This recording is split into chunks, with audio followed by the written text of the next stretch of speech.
Bienvenue à ce webinaire pour un sujet soft skills qui est au cœur des enjeux actuels.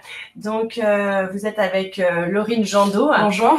Et Marion Pajot, moi-même, on travaille pour la société Altagile qui crée et commercialise des outils RH en prenant en compte, bien sûr, les soft skills. Avant qu'on commence, on voudrait juste que vous nous mettiez un petit message dans le chat pour nous dire que vous nous entendez bien et qu'il n'y a pas de problème de son ou de réception. Super. On a que des retours positifs, donc on imagine que notre système fonctionne bien. On vous propose de passer 40 à 45 minutes ensemble sur le déroulé. On va faire quelque chose d'assez, j'allais dire, théorique et construit sur la première partie où Laurine va vous présenter ce que sont les soft skills, quelle en est la définition et comment l'appliquer au recrutement. Dans un second temps, je vous proposerai des outils d'évaluation pour les soft skills. Et puis enfin, on aura un temps d'échange où vous pourrez nous poser des questions et on tentera d'y répondre au mieux. Donc, on va pouvoir commencer ce webinaire sur recruter avec les soft skills. Donc, avant d'entrer dans le vif du sujet, on va rappeler quand même ce que sont les soft skills ou compétences humaines. En fait, elles désignent tout simplement les aptitudes personnelles d'un candidat. Elles peuvent être associées au domaine de l'intelligence émotionnelle. On peut les opposer aux hard skills qui, elles, sont en fait les compétences techniques, connaissances spécialisées, des aptitudes à effectuer des tâches spécifiques. Au cours d'un recrutement et à compétences techniques égales, diplôme égal, en fait, on a deux profils similaires. Ce sont les soft skills qui doivent forcément faire la différence et faire pencher la balance d'un candidat envers un candidat plutôt qu'un autre. D'ailleurs, on commence du coup avec le temps moyen passé par chaque recruteur sur chaque CV. On voit que 78% des recruteurs passent moins d'une minute sur un CV. L'analyse des expériences et des diplômes est donc très rapide, ça prend moins d'une minute. En revanche, l'analyse du savoir-être et des soft skills des candidats doit être beaucoup plus approfondie. Et ça répond du coup à ce qu'on vous présente ici. On voit que le savoir-être et la personnalité d'un candidat est le critère le plus important lors de la sélection des candidats. On constate également que pour 97% des recruteurs prennent en compte les soft skills dans leur processus de recrutement.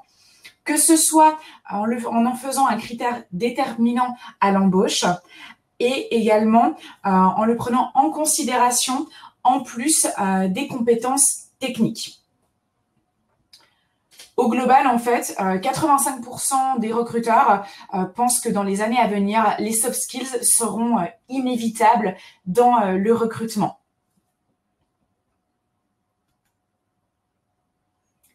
Ce qui fait écho à l'étude qui a été réalisée par Dell. Si on se projette comme Dell l'a fait, on constate que d'ici une dizaine d'années, les compétences qui seront les plus recherchées dans le monde du travail sont la créativité, la logique, l'intelligence émotionnelle, l'affinité technologique et la capacité de jugement. Ici, on voit qu'en fait, dans 10 ans, les compétences les plus recherchées seront des soft skills. On voit ici aucune compétence technique. Cela s'explique tout simplement parce que d'ici 2030, 80% des métiers qui existeront n'existent pas encore actuellement. On assistera donc à une obsolescence des compétences. C'est pourquoi il est important pour le futur de miser sur les soft skills, ce qu'ont bien compris les recruteurs. Ce qui est important de comprendre, c'est que dans cette révolution numérique que l'on vit au cœur de nos organisations et de notre société, puisque finalement tous les secteurs sont impactés par la révolution numérique, l'impact dans les ressources humaines est fort. Il est fort puisque, au regard de cette diapo sur les compétences les plus recherchées, on voit que l'obsolescence va être renforcée Réfléchissez à la manière dont votre métier s'exerçait il y a 5 ans et il y a 10 ans. Au regard des outils et de la digitalisation, les fonctions évoluent de plus en plus. Tout ça pour dire que si vous recrutez des candidats en vous basant exclusivement sur les hard skills, il est fort probable que dans 2 ou 3 ans, les critères sur lesquels vous les avez recrutés ne soient obsolètes. C'est-à-dire que si demain vous cherchez un dessinateur et que vous centrez votre recherche sur tel ou tel logiciel, telle ou telle capacité à gérer ce type de plan, dans peut-être 6 mois, peut-être 2 ans, les technologies auront tellement évolué que les hard skills ne seront plus en phase avec votre métier, avec votre secteur d'activité. Alors demain, en effet, concentrer nos recherches sur les soft skills, sur des gens créatifs, sur des gens logiques, qui ont une bonne capacité d'adaptation, a d'autant plus de sens qu'il n'en avait il y a ne serait-ce que 3 ou 5 ans. Pour l'environnement RH français, on va dire que c'est nouveau. C'est nouveau depuis quelques années quand même. On parle de plus en plus de soft skills. Mais si on prend la lumière de ce qui se passe sur des pays anglo-saxons et nord-américains, ça fait longtemps qu'on utilise principalement les soft skills pour recruter afin de garantir en fait la pérennisation du salarié dans l'entreprise.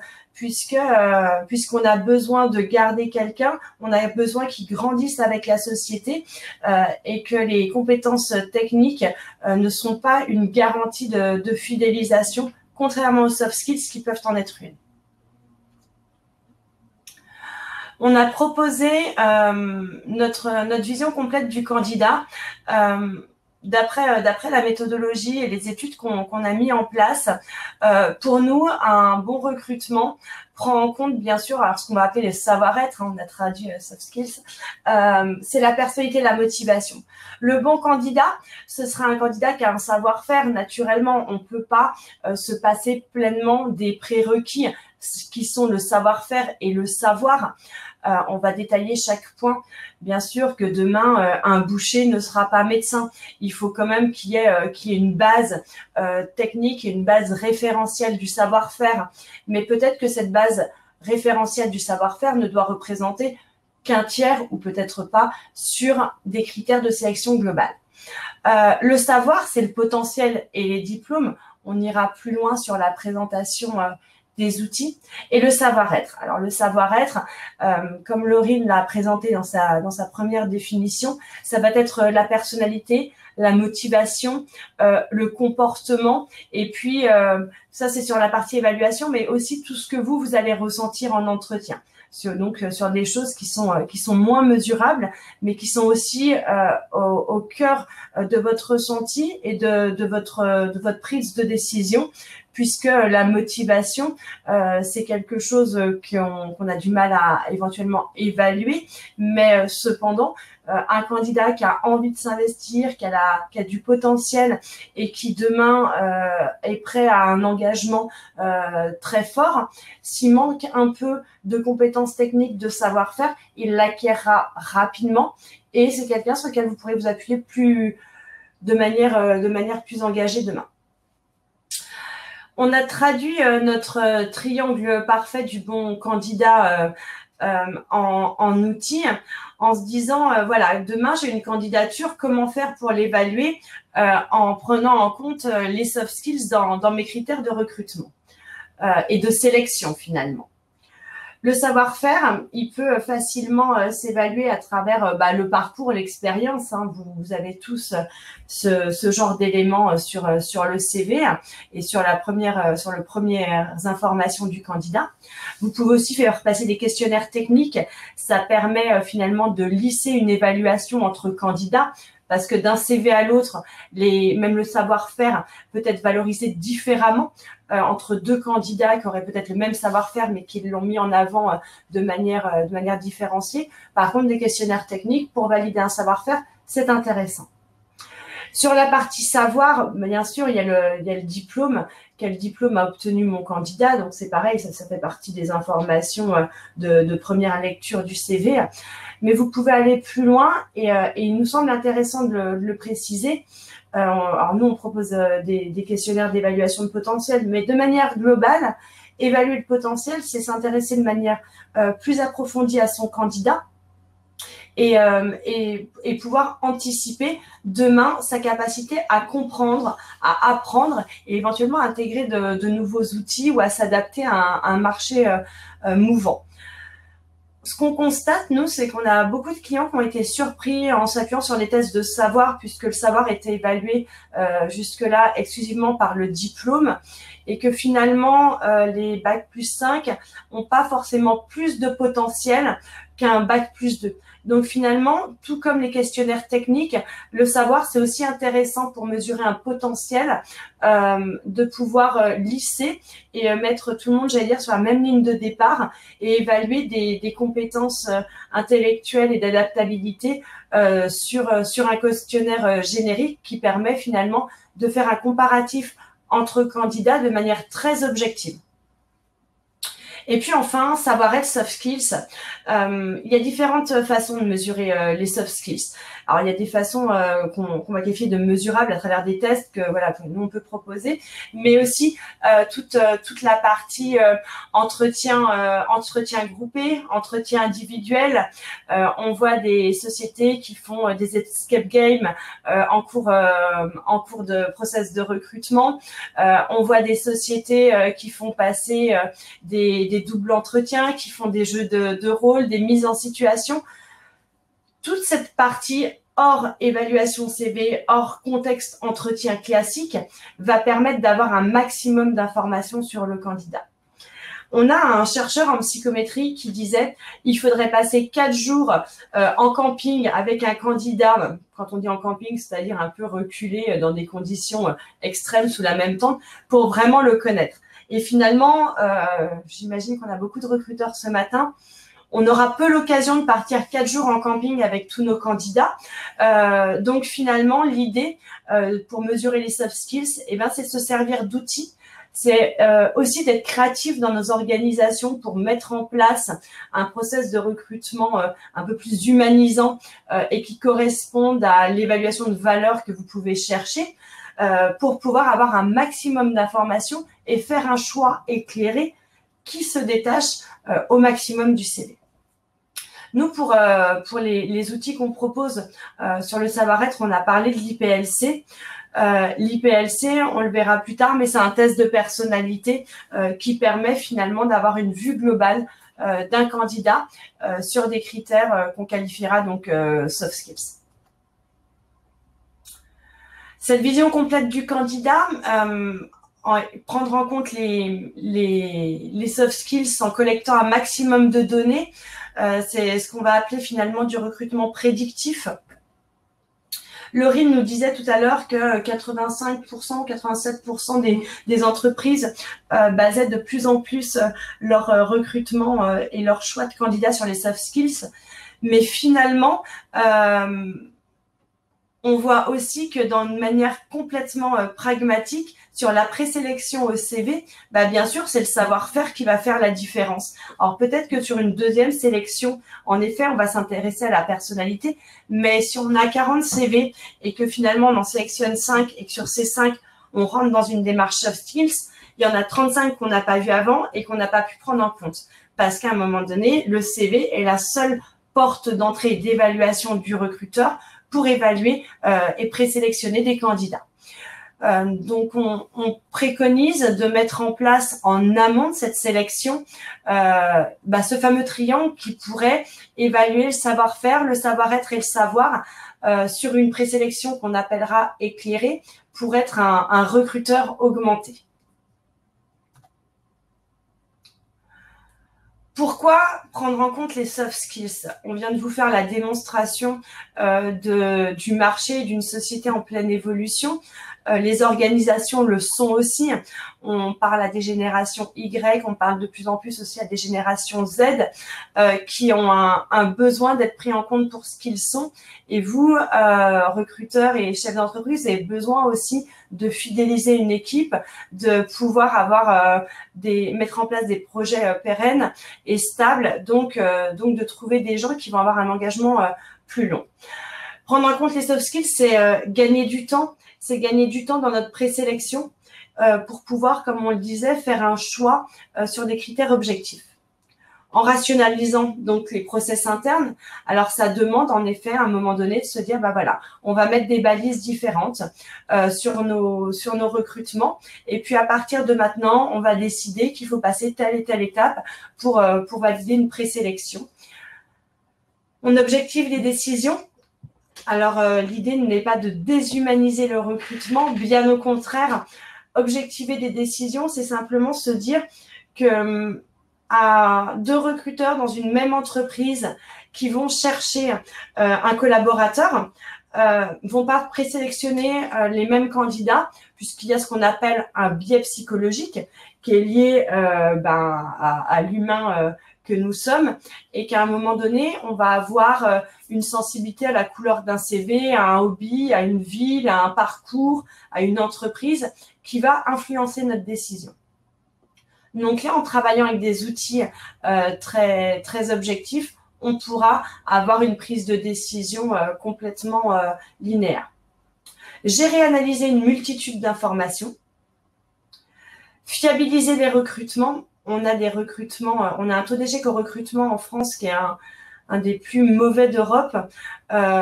Et d'après les études qu'on peut lire, ça serait justement que l'explication principale serait que les soft skills sont pas assez pris en compte. Et donc, travailler sur les soft skills, c'est fiabiliser les recrutements. Pourquoi? Parce qu'à un moment donné, on va tellement chercher quelqu'un pour commencer lundi, qui connaisse mon logiciel, qui connaisse ma société, qui soit opérationnel, parce que c'est ce que nous demandent souvent les managers et les opérationnels. Il me faut quelqu'un lundi, mais qui connaisse le job. J'ai pas le temps de le former. Il faut qu'il arrive et que tout de suite ça fonctionne. Ça c'est dans un rêve. On peut pas cloner les individus. Donc on va aller sur un CV chercher un maximum de compétences techniques, de hard skills. On va intégrer le candidat, et en passant à côté des soft skills, il y a de fortes chances qu'une fois sur 2, voire une fois sur 3, le candidat ne soit pas le bon, et qu'au terme de la période d'essai, ce soit un échec. Donc des fois, il faut investir un peu plus de temps sur un recrutement, sur une période de formation, mais ça permet de pérenniser à moyen et à long terme les intégrations de vos candidats. On sait que l'échec d'un recrutement, c'est un vrai coût pour l'entreprise, tant le coût du recrutement lui-même que la période d'intégration, de formation, et puis tout ce qui est non mesurable, l'impact sur les clients, sur l'entreprise, sur l'équipe. Avec un objectif naturel qui est de limiter le turnover. Pour appuyer ce que Marion vient d'énoncer sur fiabiliser ses recrutements et limiter le turnover, juste pour donner quelques chiffres pour qu'on puisse se rendre compte de ça, 33% des recrutements sont un échec la première année et 13% sont un échec à l'issue de la période d'essai. Pour vous rendre compte que quand on fait une erreur de recrutement, on s'en rend vite compte et que ça représente un recrutement sur 3. Donc, pour limiter, c'est là que les soft skills entrent en jeu. Alors, comment rentrer dans une démarche de prise en compte des soft skills dans nos recrutements? Eh bien, il faut commencer par faire un travail en amont, c'est-à-dire créer un référentiel par critère. Dans quel secteur d'activité travaillez-vous? Quels sont les critères importants de réussite au poste? Moi, j'ai toujours un petit conseil, c'est prenez par exemple les 5 dernières intégrations positives dans votre entreprise, et finalement, vous allez retrouver des critères communs entre ces personnes, quel que soit finalement leur métier. Vous allez peut-être retrouver des valeurs communes, des sources de motivation, et à partir de là, tout simplement, ça peut devenir vos balises. Est-ce que ce sont des gens qui sont particulièrement sensibles aux valeurs familiales? Est-ce que ce sont des gens qui sont particulièrement sensibles aux valeurs environnementales? Réfléchissez un peu sur les valeurs de votre entreprise et les valeurs de vos candidats sur les bonnes intégrations récentes. Après, vous pourrez intégrer des outils objectifs. Des outils objectifs, on en a parlé, c'est peut-être des outils de tests psychométriques ou des questionnaires pour rentrer dans une évaluation qu'on dira plus digitale, parce qu'à un moment donné, on ne peut pas passer énormément de temps avec chaque candidat. Et puis, il faut une volonté. Quand on est entré dans la démarche, il faut être convaincu que les process doivent évoluer au regard des générations actuelles et futures, au regard aussi des sources de motivation des salariés et des objectifs des entreprises qui évoluent actuellement. On a souhaité vous présenter ce qu'est l'IPLC et qui est intégré donc dans notre outil ATS de recrutement qui prend en compte naturellement les soft skills. Donc, Softy, on va pas vous détailler ce matin notre produit, mais on veut vraiment s'attarder sur la partie analyse de personnalité. L'IPLC, c'est un inventaire de personnalité, Le Goff, qui porte le nom du chercheur qui l'a réalisé. C'est un test qui a été validé sur plus de 20 000 personnes et qui est issu de recherche d'un chercheur canadien basé sur une théorie Big Five. L'idée simplement qu'on a mis en place, c'est de se dire que des inventaires de personnalité, il en existe, vous en connaissez peut-être, mais c'est d'aller le travailler par compétences. C'est le travail qu'on a fait avec l'IRP, l'Institut de recherche psychologique à Montréal, et avec leurs chercheurs, pour pouvoir travailler à la base sur des traits de personnalité, les décliner en compétences, et puis ensuite le candidat versus l'offre. Ça permet en fait finalement de résumer un peu ce qu'on a dit. On va humaniser en s'intéressant au candidat pour ce qu'il est. On va pouvoir aller mesurer des informations et des compétences personnelles qu'on va traduire en compétences. Et puis ensuite, on pourra faire un matching de compatibilité. Alors, ces tests, ils sont génériques, ils sont intégrés à Softy, ce qui permet finalement d'aller avec un algorithme qu'on a créé, immédiatement créer un matching par savoir faire avec l'expérience, avec le diplôme, mais aussi donc par savoir-être. On décide aussi, pour répondre à notre triangle savoir et donc la partie basse de notre triangle, de vous présenter comment analyser le potentiel d'un candidat. Alors nous, on travaille avec un test pareil de l'IRP parce que c'est un des meilleurs éditeurs d'évaluation de capital humain et on souhaite travailler avec les meilleurs pour avoir des chercheurs adossés et avoir des recherches qui soient très fiables. Donc, par exemple, le potentiel, on travaille avec le QRP. Le QRP, c'est un test de quotient intellectuel appliqué à l'entreprise. Donc, ça doit mesurer finalement la capacité d'un individu à comprendre, à apprendre et à s'adapter à un environnement.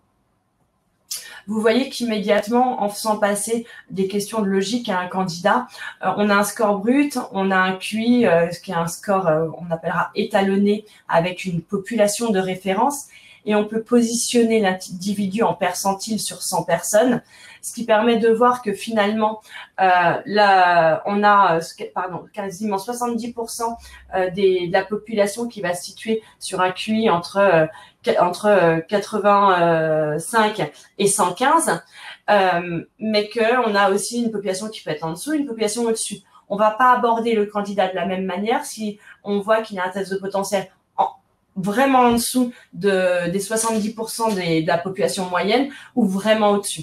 Donc ça doit être des clés aussi.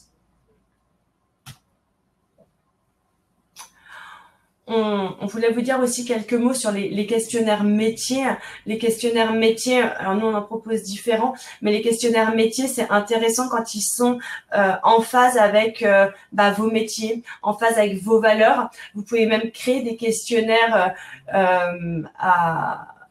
alors, vous pouvez créer des QCM, mais aussi des questionnaires avec des réponses ouvertes qui vous permettra, par rapport aux balises que vous avez pu mettre en place de mesures de soft skills, d'avoir une vue globale et de faire une présélection d'autant plus précise par rapport à qui vous êtes vous, qu'est-ce que vous cherchez demain. Voilà. Nous, on est là pour vous expliquer un petit peu l'impact des soft skills dans le recrutement, quels outils peuvent être utilisés, mais je crois qu'il n'y a pas de démarche plus personnelle et plus humanisante que quand l'entreprise s'engage, met en place son propre process, alors en s'appuyant sur des outils, pourquoi pas sur Softy, mais qui peut toujours être adapté en fonction de son contexte, en fonction de son histoire. Ça donne déjà une très bonne image employeur à l'entreprise et ça permet au candidat d'être intégré vraiment pour ce qu'il est et puis finalement de pouvoir se montrer et se révéler complètement, ce qui n'est pas toujours le cas et ce qui est loin d'être le cas sur un CV. Du coup, après toutes ces informations, on attaque la mise en œuvre de toute cette méthodologie qu'on vient de vous détailler. Donc, pour mettre en place cette méthodologie, pour pouvoir se baser sur les soft skills et ouvrir votre recrutement, tout d'abord, il faut analyser le marché. Donc, analysez votre bassin d'emploi. Est-ce que vous êtes sur des métiers en tension ou alors est-ce que justement vous êtes sur une forte attractivité? Basez-vous aussi sur les derniers recrutements que vous avez faits.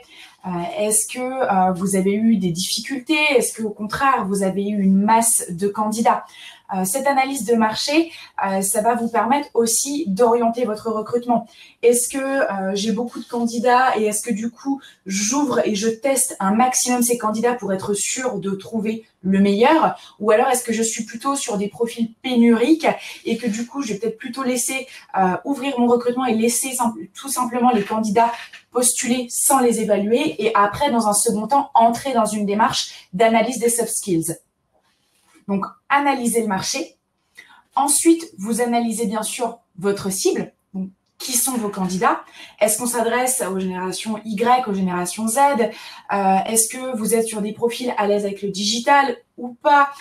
Est-ce qu'ils sont beaucoup sollicités? On sait qu'il y a des postes qui sont très, très sollicités. Par exemple, l'exemple des développeurs web qui sont sollicités partout. Et aussi le comportement de candidature. Est-ce que vous êtes sur des candidats plutôt appliqués, des candidats un peu volages parce que beaucoup de sollicitations? Analysez votre cible de façon à pouvoir adapter votre recrutement en fonction de ce que vous recherchez. Analyser votre cible aussi, ça vous permet de savoir donc le comportement de vos candidats et puis ensuite de vous mettre en avant, vous, par rapport à vos candidats et au marché. Et par exemple, expliquer que vous recrutez sur les soft skills, ce qui peut être un atout pour attirer vos candidats et bien sûr travailler votre marque employeur.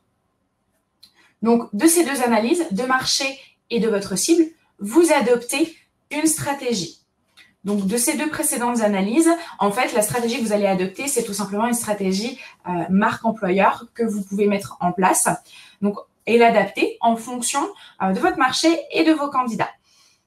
Tout d'abord, on adapte le support, donc les supports de communication. Est-ce que je communique par vidéo? Est-ce que je vais demander aussi à mes candidats de communiquer au travers d'une vidéo?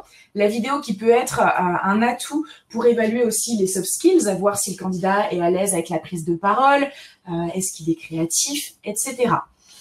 Dans votre processus, dans votre stratégie, vous pouvez inclure donc des tests. Tests pour évaluer les soft skills, la personnalité, des tests de motivation, par exemple, pour les candidats, de culture d'entreprise, par exemple, un test personnalisé. On a un client qui travaille beaucoup sa culture d'entreprise et qui fait passer systématiquement un test sur sa propre culture, sur ses valeurs. Les candidats y répondent de façon libre sur des connaissances, sur ce qu'ils souhaitent, sur ce qu'ils connaissent de l'entreprise. Et de cette façon, on peut en faire ressortir certaines soft skills également. Vous adaptez bien sûr aussi après les formulaires de candidature et votre suivi. Le quatrième point, tester. Tout simplement, par souci d'avoir une marque employeur pertinente et d'être sûr que l'expérience candidat est valorisée, testez. Mettez-vous à la place d'un candidat. Tester son expérience utilisateur. Est-ce que faire passer 3 tests, c'est adapté à mon poste de mécanicien? Est-ce que faudrait peut-être pas que j'adapte mon processus en cours de route? Vivez ce que vit un candidat, mettez-vous à leur place. Adaptez votre process en fonction des retours que vous avez, de ce que vous avez ressenti également en vous mettant à leur place.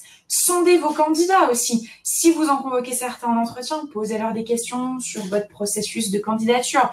Comment est-ce qu'ils se sont sentis vis-à-vis de ça? Est-ce qu'ils ont été à l'aise avec le passage d'un test de personnalité? Est-ce qu'ils ont été contents justement de pouvoir mettre en avant leurs atouts autres que leur expérience et leur diplôme? Enfin, le 5e point, c'est un point de vigilance.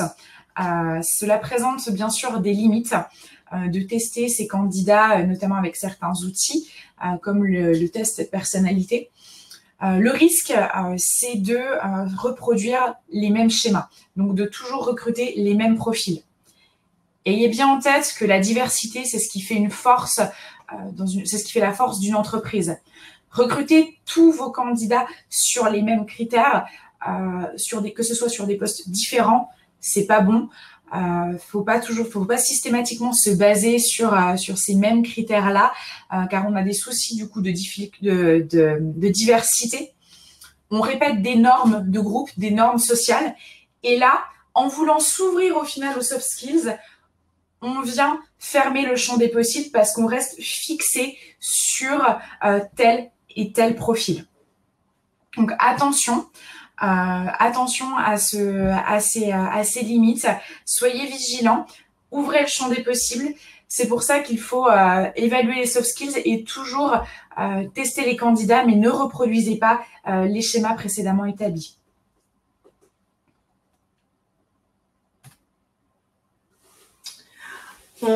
Pour conclure, avant de vous laisser la parole, ou plus exactement le clavier pour saisir les questions complémentaires, on voulait juste vous faire un petit clin d'œil sur notre outil Softy, donc dont on parlait tout à l'heure. Softy a la particularité d'être un ATS, donc un logiciel de gestion de candidature, qui, dans son algorithme, va vous permettre de trier les candidatures en prenant en compte la personnalité, les diplômes, l'expérience, la localisation, et en pouvant même intégrer, comme on le disait, vos propres questionnaires d'évaluation soft skills, donc motivation et autres outils que vous jugerez utiles pour rentrer dans cette démarche.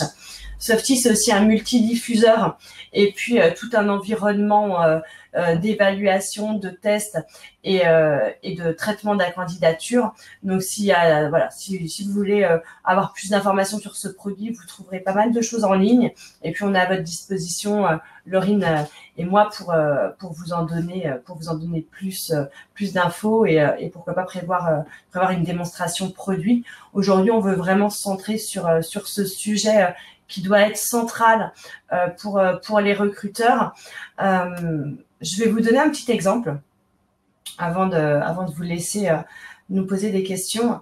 Un exemple que j'aime bien faire partager. Moi, j'ai été consultante RH pendant 8 ans avant de passer de l'autre côté en création de produits et d'apporter finalement des outils pour les RH. J'ai fait cette démarche-là parce que j'ai pas trouvé d'outils en fait que je cherchais en faisant un benchmark de produits. J'avais toujours des clients, puisque j'étais consultante recrutement, qui m'appelaient en me disant il faut absolument qu'on nous trouve quelqu'un pour lundi. Il me faut un vendeur de fenêtres la semaine prochaine en CDI le plus tôt possible. Un vendeur de fenêtres qui connaisse déjà le logiciel sur lequel on vend, qui connaissent nos produits, qui connaissent nos fournisseurs. S'il a la culture de nos clients, c'est super. Si que c'est conduire la voiture et puis qui rentre pleinement dans le moule et qu'ils connaissent déjà l'histoire de l'entreprise avant d'arriver, c'est vraiment le bon candidat. Il nous faut ce candidat-là. OK. Admettons qu'on soit super recruteur, qu'on trouve ce candidat qui connaisse le métier, l'environnement, les produits, les clients, les outils. Déjà, ce qu'on appelle clairement le mouton à 5 pattes. On recrute ce candidat, on passe complètement à côté des soft skills parce qu'on n'est que sur les hard skills. Il faut qu'il connaisse tel point. On intègre ce candidat le lundi, tout le monde est content, notamment les opérationnels. Et puis, il se trouve que 3 mois après, il y a une révolution du marché et que les clients ne veulent plus du tout de fenêtres, mais veulent des porte-fenêtres de partout. Et que ce candidat qui était le champion du monde du produit fenêtre, de la gamme, de la connaissance fournisseur, outils de création et compagnie, ne s'adapte pas, n'est pas le potentiel pour s'adapter aux nouveaux clients, aux nouveaux outils, aux nouveaux marchés. 6 mois après, c'est quelqu'un qu'on aura mis de côté et on sera en train de se demander comment on va bien pouvoir le sortir. Alors que sur le CV, 6 mois avant, c'était le profil idéal, le mouton à 5 pattes qu'on n'aurait jamais pensé trouver. Voilà, ça c'est un exemple un peu caricatural, mais peut-être pas très loin de ce que vous pouvez vivre au quotidien, qui doit permettre en fait de se poser des questions sur nos méthodologies de recrutement, sur ce qu'on évalue, pourquoi on présélectionne tel ou tel candidat et est-ce qu'on passe pas des fois à côté de l'essentiel en se concentrant que sur l'important. C'est un peu là-dessus qu'on voulait éveiller les consciences de recruteurs soft skills aujourd'hui. Alors, on va vous laisser à vos claviers pour nous poser des questions et puis on pourra y répondre avec plaisir.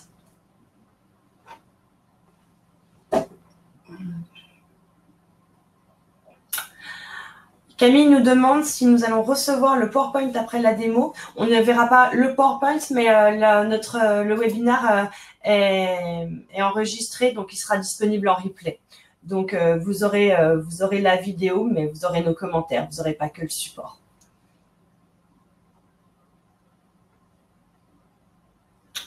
On a Alain qui nous pose une question. Pour une campagne de recrutement d'un profil assez classique en commercial, justement, combien de temps faut-il pour personnaliser votre outil? Là, il y a un accompagnement qui est sur mesure. Nous, on vous aide à le prendre en main, on vous aide à le personnaliser et en quelques jours, on peut rentrer dans une démarche. Sachez que c'est pas, on reste nous sur de l'outil, on fait pas de prestations, mais venant des ressources humaines et ayant une expertise et une passion pour notre job, on accompagne toujours nos clients pour bien comprendre la méthodologie qu'ils veulent mettre en place et les conseiller. Donc en quelques jours, on peut lancer une première campagne.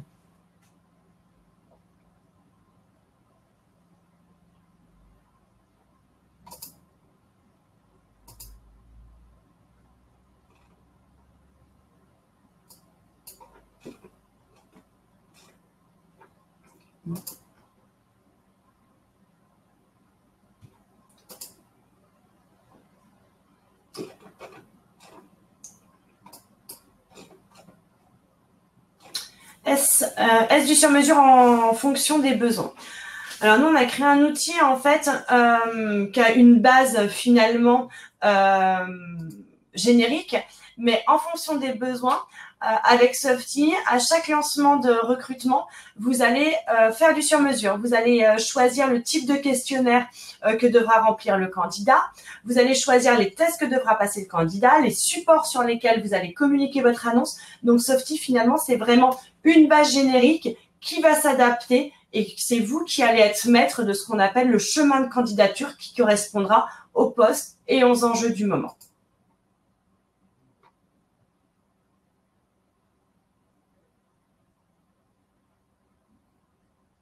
Alain, pour décembre 2019, on peut se voir à partir de septembre-octobre pour les premières démos, mais le temps d'ouverture et de lancement concrètement de l'outil est assez rapide. Donc voilà. On vous invite à nous recontacter cet après-midi ou demain. On pourra échanger déjà par téléphone pour répondre au mieux à vos questions, puisqu'il y a un environnement à prendre en compte. Donc finalement, on nous demande une idée de tarif. Alors, on était censé parler des soft skills, c'est pas essayer de faire la promo de notre produit. Les tarifs, ils sont en fonction du volume de recrutement que vous avez par an. Vous allez tout retrouver sur notre page recrutement.softy.pro. Selon la taille de l'entreprise et du volume, vous aurez tous les détails tarifaires puisqu'ils sont publics.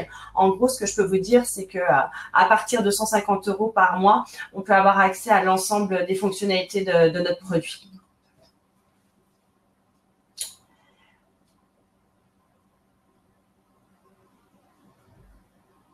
Est-ce qu'on a d'autres questions?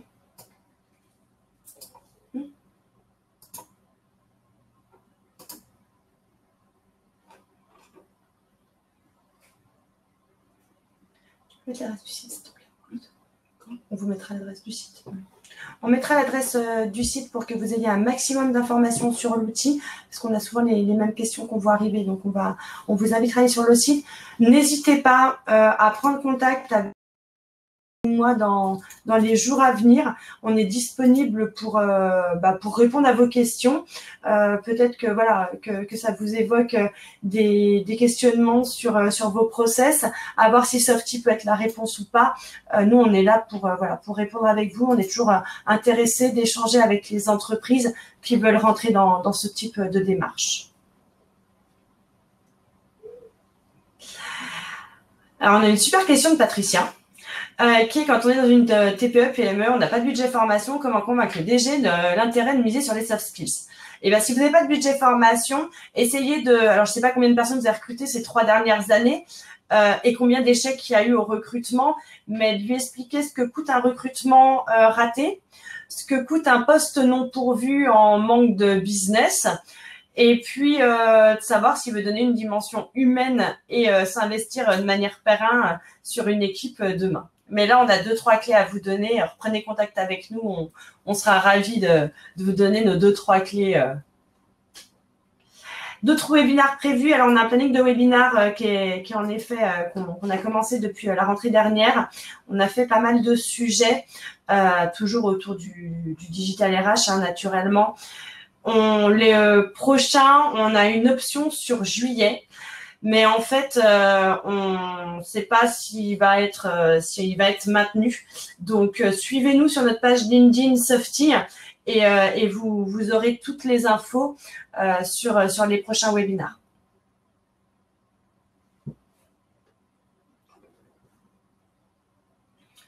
Je rebondis sur Patricia, notamment sur des marchés pénuriques et métiers de niche. En effet, à un moment donné, mettre des annonces des années entières pour chercher je ne sais quel métier qui existe pas, plus, ou sur lesquels il y a 15 offres pour 3 candidats. À un moment donné, peut-être que c'est l'occasion de s'ouvrir. Peut-être que c'est l'occasion de se dire qu'on a un candidat qui a envie, qui a de la motivation, qui a du potentiel, alors qu'il n'est peut-être pas soudeur, mais qui a des compétences techniques qui peuvent être transversales.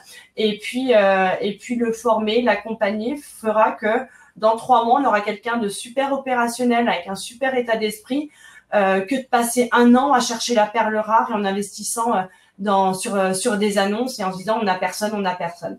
Peut-être que le recrutement doit être abordé différemment, en effet.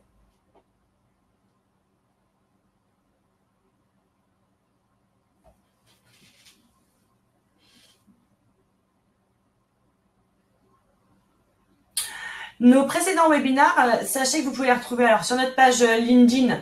En effet, LinkedIn Softy, vous aurez tous nos webinaires. On a une chaîne YouTube aussi sur laquelle on a l'ensemble de nos webinaires qui sont disponibles pour les personnes qui n'étaient pas là. Et puis automatiquement, vous allez recevoir par mail le replay de ce webinaire si vous voulez le re-regarder ou si vous voulez le transférer à des personnes qui pourraient être intéressées. Et pourquoi pas, Patricia, à votre direction.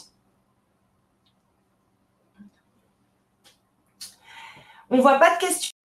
On vous laisse encore quelques instants pour pas vous couper. Si vous êtes en train d'en saisir une. Et puis, s'il n'y a pas d'autres questions, on va vous remercier d'avoir participé. On espère qu'on vous a apporté des infos et que vous pourrez demain avoir une vision complémentaire et en tout cas de pouvoir ouvrir un peu sur ces présélections, puisqu'on sait que l'enjeu du recrutement est au cœur des organisations. On rentre dans des périodes de guerre de talent et on entend à tous les niveaux de l'entreprise parler de recrutement.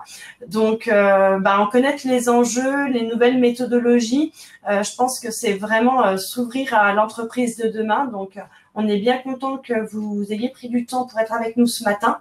Et puis on vous retrouve bientôt pour un prochain webinaire. Très bonne journée à vous et à bientôt. Au revoir.